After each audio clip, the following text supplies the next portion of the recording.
The airport lounge fell silent the instant a uniformed supervisor pointed toward the exit and ordered a weary single father to leave the VIP section in front of hundreds of travelers.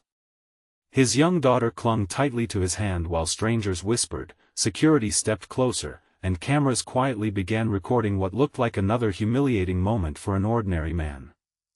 No one noticed that the same quiet father being escorted away had signed the documents that legally made him the majority owner of the airline only 3 weeks earlier. Within minutes, one unexpected phone call would expose the truth, forever changing every life inside that terminal. If you believe kindness, forgiveness, hope, and second chances still matter, please take a moment to like this video, leave a thoughtful comment, share it with someone who could use a little hope today, and subscribe to our channel so our community can continue growing through stories that remind us of the good still left in the world. Graham Mercer had never cared much for expensive suits or public recognition. At 38 years old, he looked more like an exhausted school teacher than someone connected to a billion-dollar business. Since losing his wife Eleanor to a sudden illness 5 years earlier, every decision in his life revolved around his 8-year-old daughter, Clara.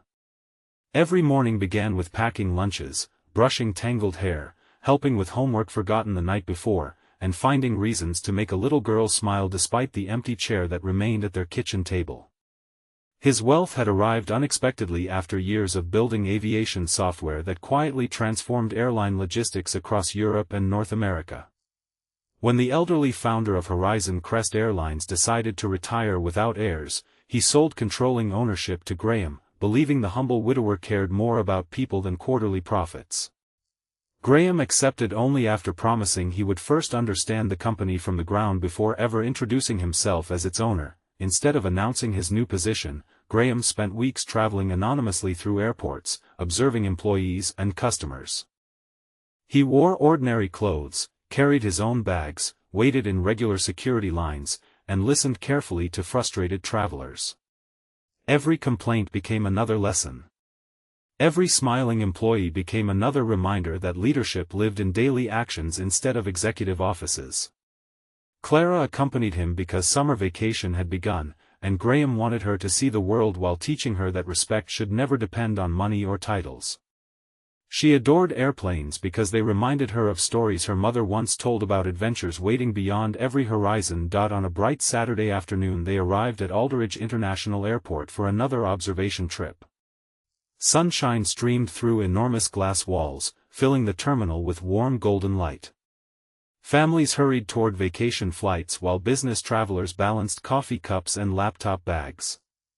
Clara held a small stuffed rabbit tucked beneath one arm, happily reading the departure screens as if each destination were another chapter in a giant storybook. Graham carried nothing except a backpack filled with snacks, children's books, and paperwork he planned to review during the flight. Their tickets legitimately included access to the VIP lounge because they had been booked under a corporate travel account associated with Horizon Crest Airlines. Graham intentionally avoided mentioning why. He simply scanned the boarding passes and quietly entered with Clara. The lounge offered comfortable chairs, fresh fruit, sandwiches, and large windows overlooking the runways. Clara sat near the glass, fascinated by aircraft taxiing beneath the brilliant afternoon sky. Across the room, regional operations executives gathered for an internal leadership conference scheduled at the airline's headquarters after the flight. Among them was Chief Executive Officer Victoria Ellsworth, a respected but increasingly disconnected leader whose impressive financial results had earned praise from investors while slowly distancing her from frontline realities. She noticed Graham only because his faded jacket and worn backpack looked out of place among designer luggage and tailored clothing.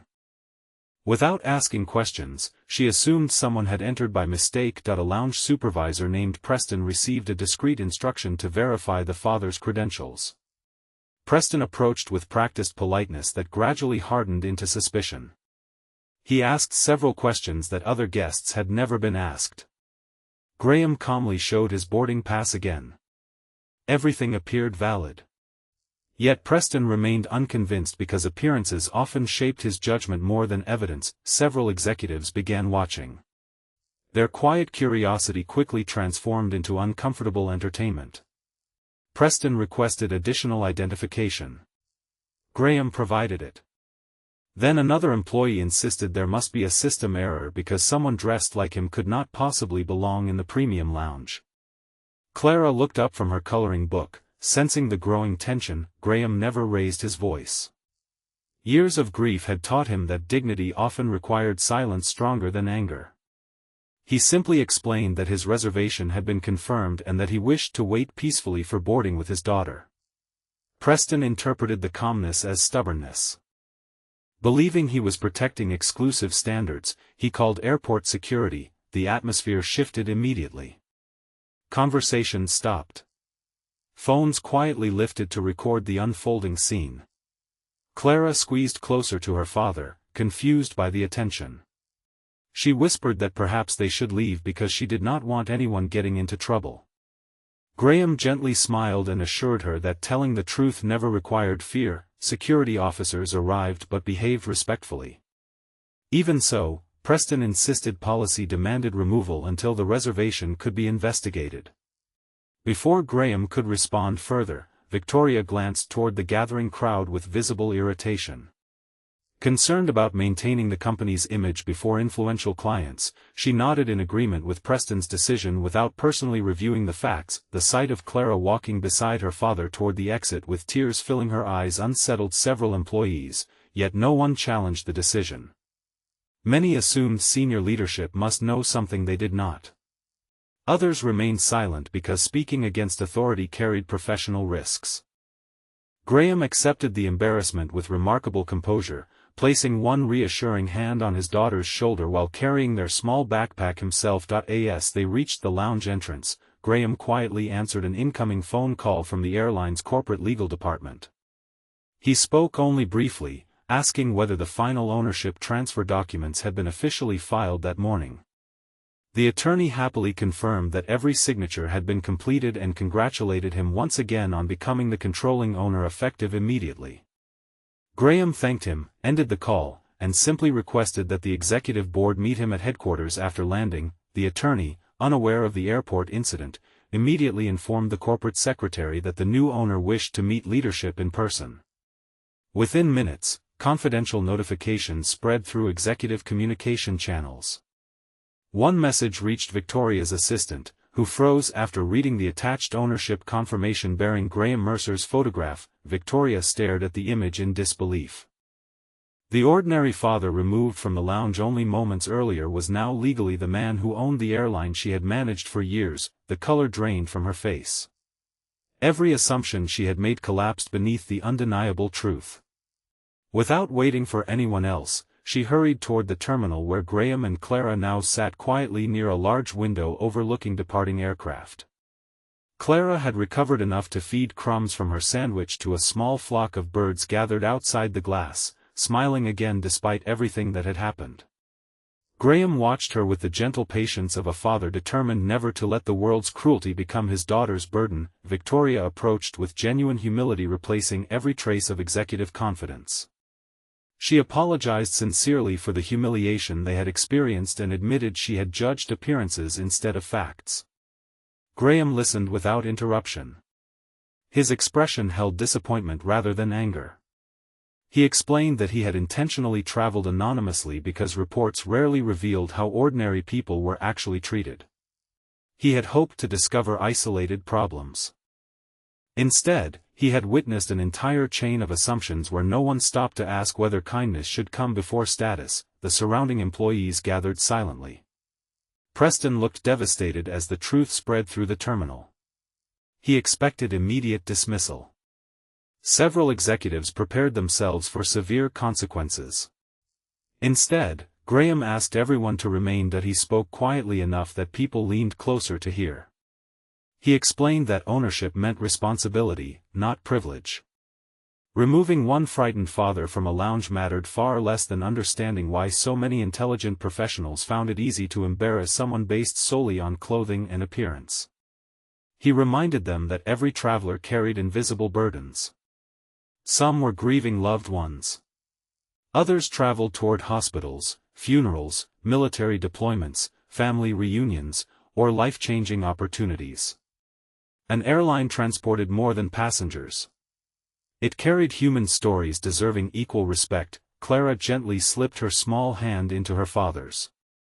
Looking around at the silent employees, she asked an innocent question that pierced every heart nearby.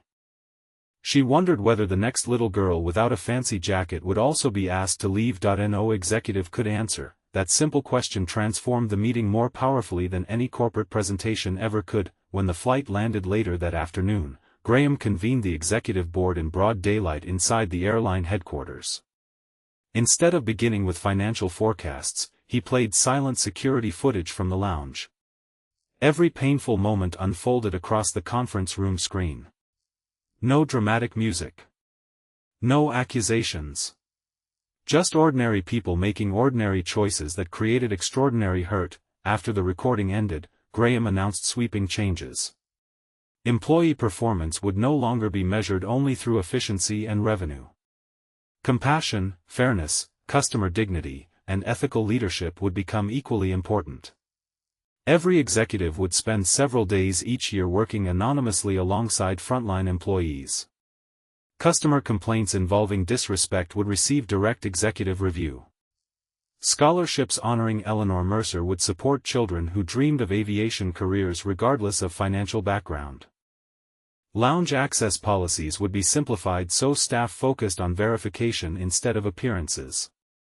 Most importantly, every new employee would complete empathy training built around real stories instead of corporate slogans. Many feared Preston would immediately lose his job. Graham acknowledged that Preston had made a serious mistake, but he also recognized something important. Preston had followed a workplace culture that quietly rewarded suspicion over compassion. Accountability mattered, but so did redemption. Rather than firing him, Graham reassigned him to customer care training under strict supervision. Preston accepted with tears in his eyes, determined to become the kind of employee he wished he had been that afternoon. Victoria offered her resignation, believing she no longer deserved to lead. Graham declined. He explained that leadership was not proven by never making mistakes. It was proven by having the courage to confront them honestly and change because of them. Victoria accepted that challenge with sincere gratitude and spent the following months personally visiting airports, listening to passengers instead of reports. News of the incident eventually reached the public, not because Graham sought publicity but because travelers who had witnessed the event shared what happened after the truth emerged. Yet the headlines that mattered most were not about a billionaire disguised as an ordinary father. They were about an airline choosing humanity over humiliation. Months later, customer satisfaction reached record highs.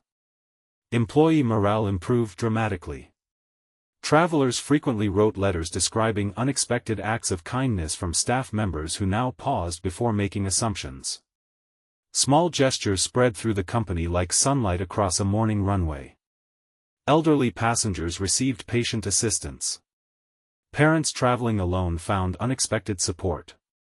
Employees began treating every boarding pass as belonging to someone's beloved family member rather than another seat. One sunny afternoon, Graham and Clara returned to the same airport lounge.